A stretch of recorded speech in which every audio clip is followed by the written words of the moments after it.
The city has fallen, the king has fled, and someone has quietly disappeared. The choice born from the blood of the people, and the evil spirit that swallowed all the memories of the hatred born from it, now returns the soul. But is that soul truly saved? Or has it been engulfed in a deeper curse? Chapter 13 of The Return of the King. Today we face the returned Yoon Gap, the vanished steel, and the king's sins. The king abandoned his people to save himself. This statement is not an exaggeration. King Yunjong makes Yongdamgal his refuge upon hearing the news of the capital's fall. But it wasn't a real hideout. The king deliberately set up a decoy in Yongdamgal to make them believe he was there, while he actually escaped through another route. The strategy was successful. The king has saved his life. But someone has died, countless subjects, and the military officer, Cheon Gim-hee, who pleaded to save those people, asked for just one moment. He begged to evacuate the people from his hometown. However, the king flatly refused. And then they leave him tied up just like that. That night, the king lived, and Cheon Gim-hee died. And the village where he lived was burned down. This scene coldly showed the moment where the name of a king can become so inhumane, caught between politics and survival. And that sin has not disappeared. Even after 100 years, the eight-faced ghost swallowed Yoon Gap's soul. And in episode 13, that soul is spat out again. The soul of Yoon Gap that appeared before Yeori initially seemed like a miracle. The one who had disappeared has come back to life. However, the steel was resolute. That instrument could not have easily let him go. That statement was true. The eight-legged monster did not save Yoon Gap. It was released to manipulate him. Yoon Gap is alone now. The body has been regained, but the emotions contained within are no longer those of the old Yoon Gap. He feels it, the fact that Yeori's gaze no longer turns towards him, and that the presence of Gang Chul is filling his void, transforms that emotion from sadness to anger, and from anger to hatred. From afar, Pung San mutters to himself as he gazes at the scene. Then your desire will swell even more. That way, you will listen to me better. Yoon Gap is currently changing in the way that Palcheok Gwi desires. Yo-ri looks at Yoon Gap, but soon, she falls into confusion. Is it really him? His gaze, his breath, his voice. Everything is Yoon Gap, but somehow it feels unfamiliar and a bit uncomfortable. However, she makes a decision. When he returns, let's turn our bodies around. The problem came next. Where did the steel go? The words that he has disappeared. If Yoon Gap really has taken the place of Gang Chul, Yeori begins to crumble between the two. And at this moment, the ginseng that Miss Inson has nurtured for years starts to bloom. What has never been avoided for decades is not just a simple matter of nature. At this moment, fate is now demanding a choice from Yeori. Will you protect Yoon Gap? Will you seek steel, or choose your own path? That is nothing at all. She is now walking the line between emotion and destiny. There is no steel right now, but the words he left behind remain. I was building a tower on the sand, borrowing a human body. He saw not only greed and sin within it, but also sincerity and emotions. Through Yeori, he learned the emotion of sadness for the first time, and through Yoon Gap, he understood human jealousy. Little by little, he was becoming human. But at that moment, Pung San took away his memoir. He collapsed, and his body returned to Yoon Gap. However, his will has not yet disappeared. No one can yet know if he can come back again, or if he can protect himself until the end. The only thing that is certain is that he was in existence, who understood humanity better than anyone else.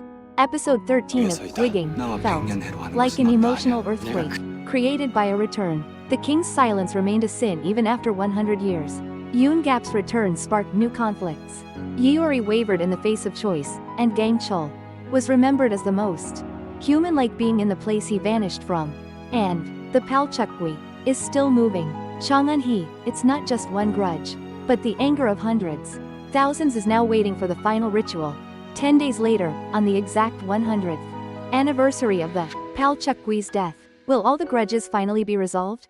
Or will it disappear again, leaving only someone's sacrifice behind? The end of Wigging is still far away, and perhaps this might be the real beginning. In Chapter 14 of The Return of the Hero, his footsteps have returned, but his heart has yet to find its place. In Yeori's eyes, there was no steel. The reason he longed for his return was not just the joy of being alive, but to remember those who disappear without a name. Yoon Gap has returned. However, the place he returned to was built on someone else's wounds, a confession that aimed to convey loyalty to the king and true feelings. However, that sincerity may have highlighted the absence of another even more clearly. Sometimes, a person, while sincerely seeking forgiveness, can be afraid to reach out to someone. Both Yeori and Yoon Gap, in that moment, even while looking at each other, they ultimately could not take a step forward. And then, before Lee Young, who was pursuing the truth, unexpected pain arrives. This pain was an invisible mark, hidden on someone's body, and it began to forewarn danger. In an unforeseen way, the moment I thought I had turned everything back, I realized that I was not myself. Some faced that confusion, while others began their struggle within themselves in silence. Some decided to give up everything for the person they wanted to protect, the choice to burn oneself. Can we understand that? For someone, it was not an escape, but a responsibility. But this story is not over yet.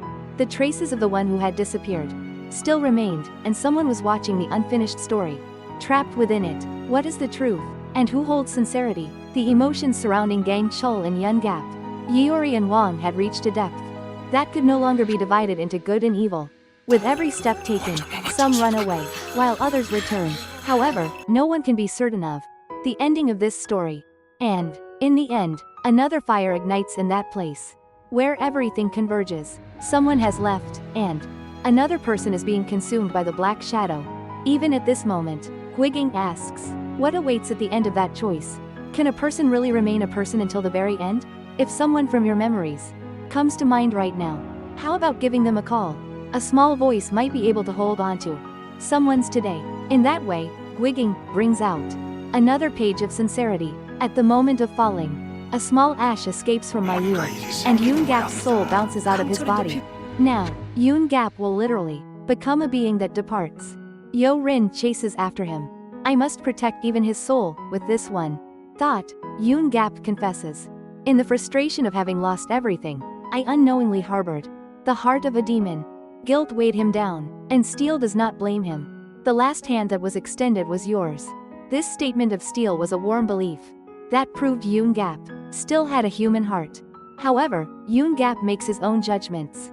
At this rate, I will ultimately become a monster, used by the Palchiakwi, so he asks Yeori to help him transcend. Yeori, my death is not your fault. It's sad, but I have no regrets in my life.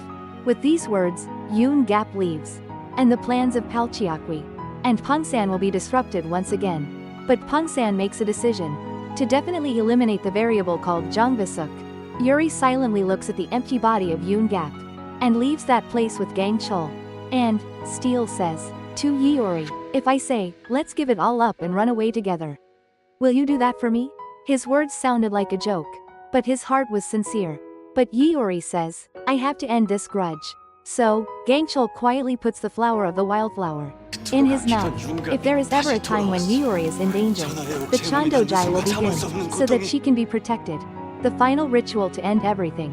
However, flames bloom there, and an unexpected energy flows. The eight-legged spirit, dwelling in the body of the inner palace guard, approaches Li Jung and stabs the queen. He was trying to protect with a knife. That day, we realize, once again, hatred does not disappear, it revives by taking advantage of the cracks in our hearts.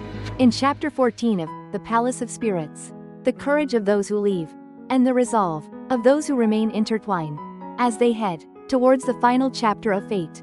If this story has touched your heart, please hit subscribe and like, because we are watching this drama together.